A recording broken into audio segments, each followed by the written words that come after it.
Em relação à produção literária de Gonçalves Dias e Castro Alves, a gente está falando de movimento romântico segunda e terceira geração, tá? Primeira geração, perdão. Gonçalves Dias, a indianista, e Castro Alves, a condoreira. Porque no meio aí a gente tem uma relação com o romantismo, que é o ultra-romantismo, pautado aí no Lord Byron, né, do morrer de amor, né? A gente tem poetas como Álvares de Azevedo, que escreve, né, um livro como Noites na Taverna, em que ele retrata a decadência e o amor e a vontade de morrer que um jovem consegue sentir, né? E de fato era muito ópio, era muita bebida e era muita gente morrendo cedo, ok? De fato eles viviam essa vontade de morrer de amor, tá bom? Eu falei ópio porque eles dizem, não sei se é verdade, mas todas as coisas que a gente lê a respeito da biografia desses autores dizem que eles usavam muito ópio, não é? Para dar conta da dor e do sofrimento que era viver para esses poetas. E aí, com relação a essa produção literária do Gonçalves e do Castro Alves, os dois, preocupados em suas temáticas com as problemáticas da etnia, Gonçalves Dias com o índio, Castro Alves com o negro, que determina o homem brasileiro como um ser culturalmente híbrido. Por quê? Porque a gente tem o português, o índio e o negro. Analise as afirmativas e coloque V nas verdadeiras e F nas falsas. E aí eu tenho a poética de Gonçalves Dias trata o homem indígena em sua essência, apresentando-o integrado aos aspectos culturais do seu grupo. É verdadeiro, olha só. O Gonçalves Dias é o representante da primeira geração romântica, né? Então, ele pega um índio lá dentro da sua tribo, mas transforma esse índio num herói, tá? Então, mas ele é o herói, mas é um herói dentro da sua cultura, não é? Então, é dentro da sua tribo, ele é o melhor guerreiro. Então, ele representa muito bem o guerreiro medieval, que era o que tinha o romantismo lá na Europa, mas aqui no Brasil, onde é que a gente vê isso? No Gonçalves Dias é no Juiz Juca Pirama. Tá? Então, essa aí é verdadeira. O segundo parênteses.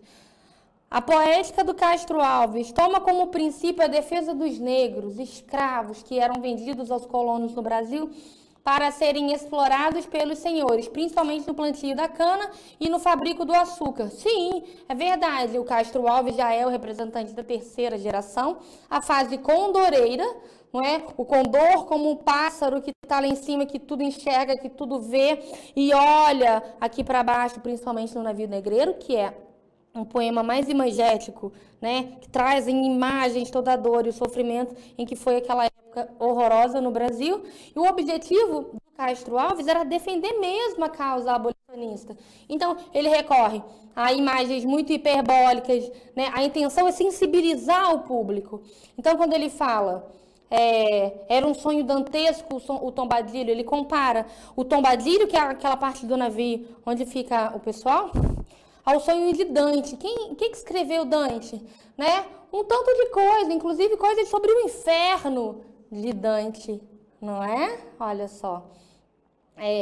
Que das luzernas a vermelho brilha em sangue a se banhar, tinir de ferros, estalar do açoite, legiões de homens negros como a noite horrendos a dançar.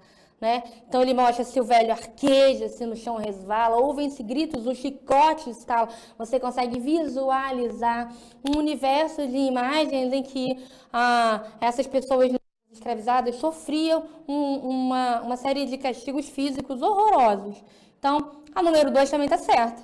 E a número 3? O terceiro parênteses.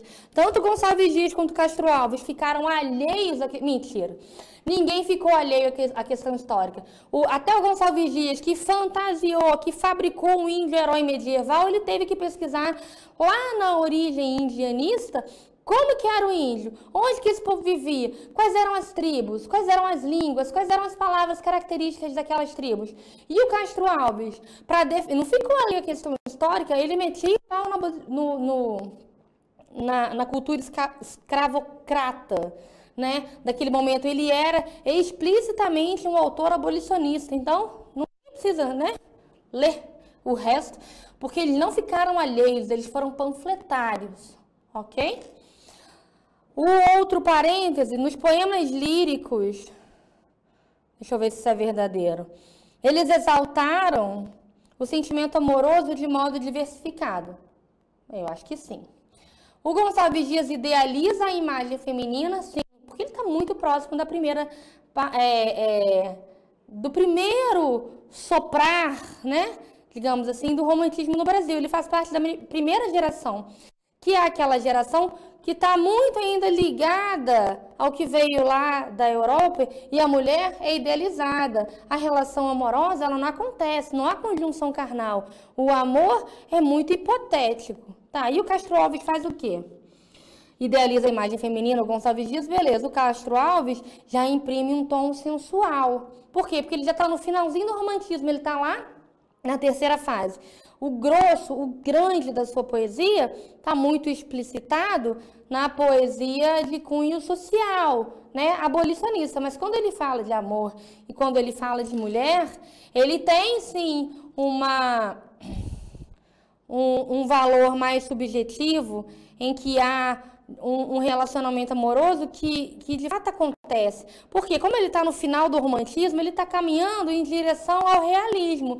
E aí a gente tem conjunções carnais. O que é isso? De fato, o povo se pega, não fica lá só idealizado. Tem beijo, tem isso tudo, tá? Que depois do naturalismo fica mais explícito, né? Com o sexo, com essa coisa animalizada. Então, tá certo esse quadradinho aí dos poemas líricos, né? Que já prenuncia o movimento posterior ao romantismo, que é o realismo.